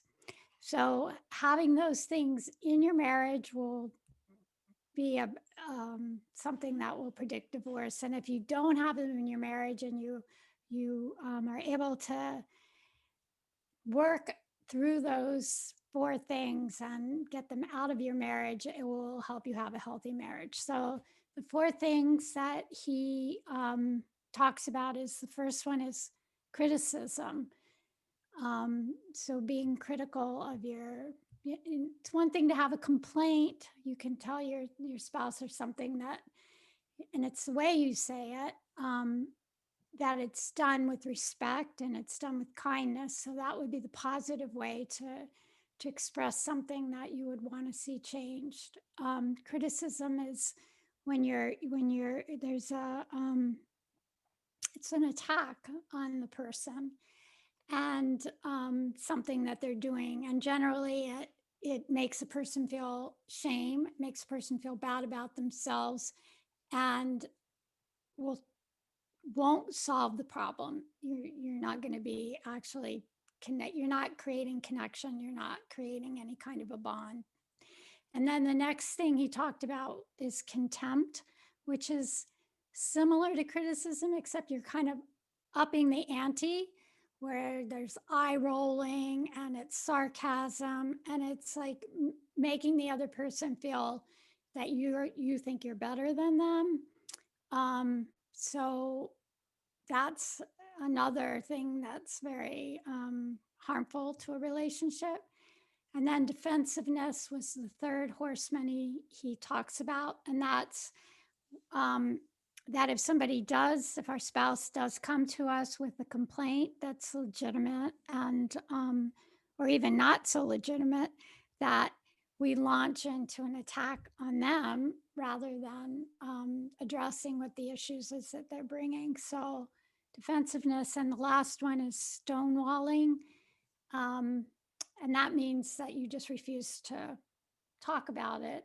Oftentimes it means you can physically walk away, and it makes your spouse feel that you don't care about them, and you don't want to take the time out to address the issues. So these 4 things, if you can just look at, rooting those out of the relationship and being mindful of when they sneak in, and they can come in subtle ways. Like the unnecessary add-ons that we do when sometimes we give a compliment, like, we say something nice to our spouse and then like, oh, I really appreciate that you cleaned the kitchen. And then we have a little add-on that's like, but you could have used a sponge that wasn't so smelly, or something that just kind of, you just completely negate the nice thing that you said. So we just have to be, marriage has to be conscious. Relationships have to be conscious. We have to be conscious. Krishna consciousness means being mindful of everything we do, that we don't just go on automatic pilot throughout our days, but we're really trying to be present and aware of what we're saying, how we're saying it, what's the effect, why am I saying it? And a lot of times we can, if we really are tuning into it, we can see that our motive can be not so great. And we may have some agenda in how we're speaking to our spouse. So that would be my answer to that. And a great one. Thank you very, very much. Yeah, so I just, would like to go around to each of the panelists. If there's anything you'd like to leave us with, some final comments, reflections.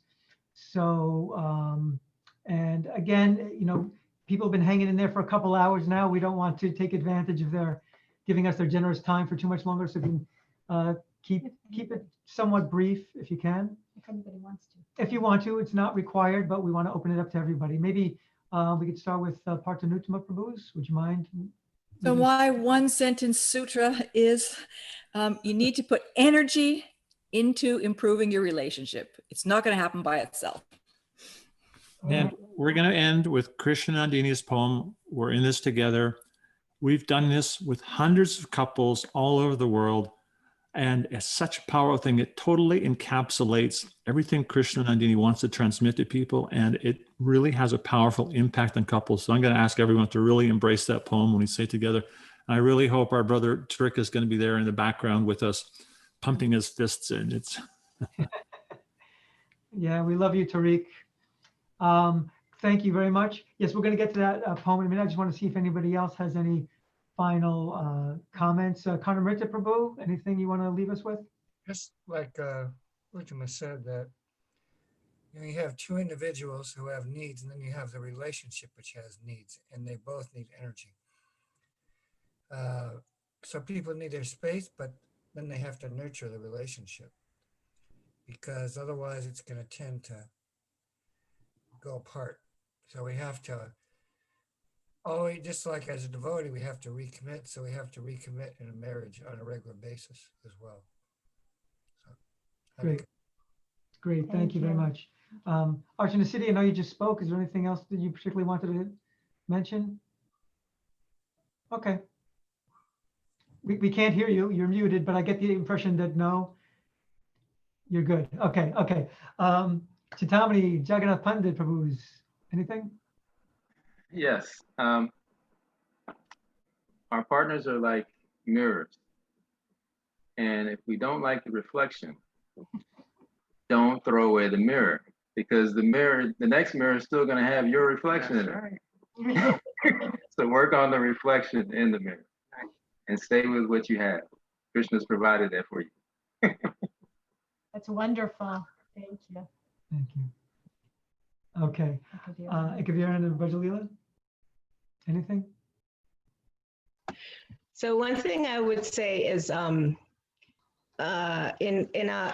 relationships, it's important for us, to take time to understand that charity begins at home. And the charity that we can start with at home is to engage in communication. And the way we can engage in communication is sharing with each other when whatever happens in our relationships, how we're feeling about whatever it is that may have happened, and how did that impact us in terms of what we might need as individuals. And if we can learn that, just those two ways of communicating, then it will help us so much in understanding charity begins at home.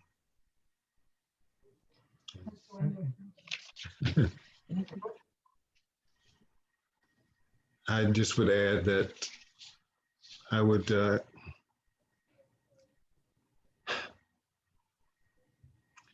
Krsnanandini would very much, how could I say,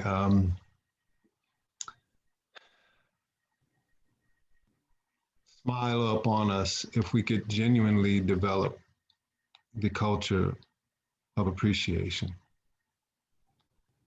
If we could genuinely do that. She is not in our sight, in our vision.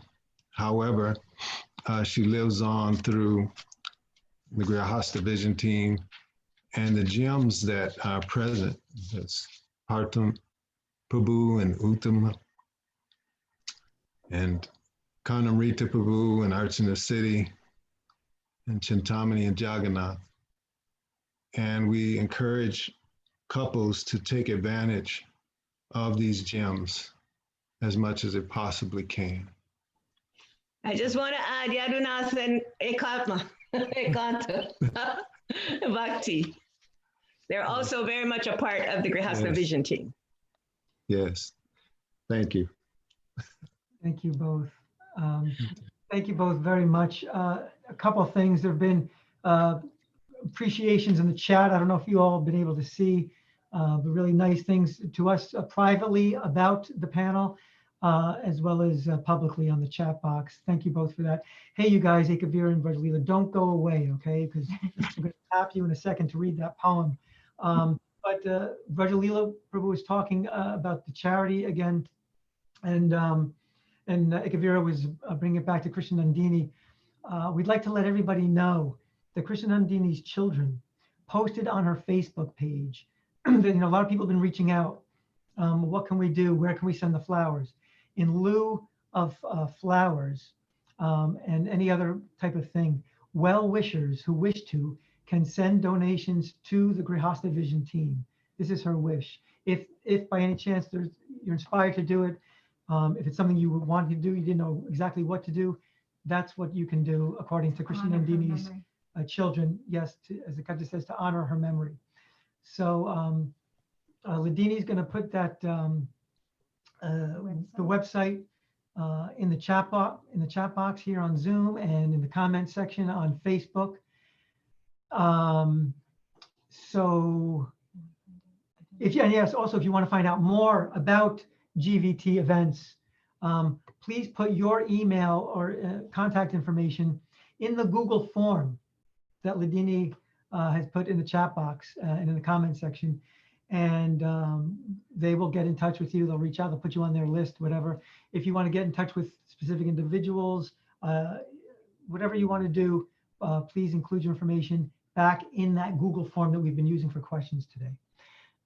Okay? Yeah. At this point, Brajalila and Ekavira Prabhu, let's hear that poem in your dulcet beautiful devotion. Dasi. We're in this together. We're in this together. Through good times and stormy weather. We're willing to do the work it takes. Be a team, pray, make less mistakes. We want to get better together. With faith in Krishna, that our marriage will be great. We're learning to better communicate, to speak what we want with respect, to listen to get the most effect. We want to get better together. Our goal is to be each other's best friend, to get skills so our relationship won't have to end, tools to manage our time, children, and money, to avoid the mess and go after the honey. We want to get better together. Trust, forgiveness, respect, yes. Lying, cheating, fighting, no. With consideration, cooperation, and devotion, we can flow. We want to get better together. Thank you. That's wonderful. So just right. in closing up here, we'd like to thank the panelists all. Such a wonderful job. You guys are such a resource. Thank you for being so generous with your knowledge, your experiences, and your devotion. You've given your lives to trying to develop our community because, as Krsnanandini said, right, healthy families, strongest Khan. So we're so grateful for that. Yeah, we'd like to thank all our audience members on Facebook and on Zoom. It seems like you got a lot out of this. I can't see how you wouldn't have, but thank you very much for coming and joining this panel discussion today. We'd also like to thank Mother Ladini, who is our tech wizard today. She's made all this possible technically for us. Such a wonderful person to work with. Such a wonderful soul. Thank you, Ladini, so much. We also want to thank Mother Krsnanandini's children for your contribution here. We want to thank Mother Krsnanandini and Tariq. Tariq, if you're here today, again, we love you. We thank you very, very much for your heart that you've put into the Grihastha Vision Team since the beginning. Your love, your blood, your soul, everything. So thank you once again. And we're just gonna, Ladini, if you would, unmute everybody if you want to say your personal Hari Bols and thank yous to the panel. You can do so at this time, and then Ladini will close out the meeting. Thank you once again. Hare Krishna. Hare Krishna. Hare Krishna. Hare Krishna. Thank you so much. Hare Krishna. Thank you so much. Hare Krishna. Hare Krishna. Hey Gina, Hare Bol. Hare Krishna. Hare Krishna. Thank you so much. Thank you. Krishna. Hare Krishna. Thank you so much. Hare Bol Dwarka Lila. Hare Krishna, Hare Krishna. Hare Krishna, everybody.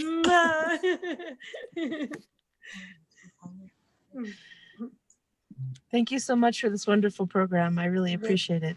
Yes. Thank you. Thank you Mother so much. Krishna Jai. Hare Bol. Hare Krishna. Hare Krishna. Hare Hare. Haribo.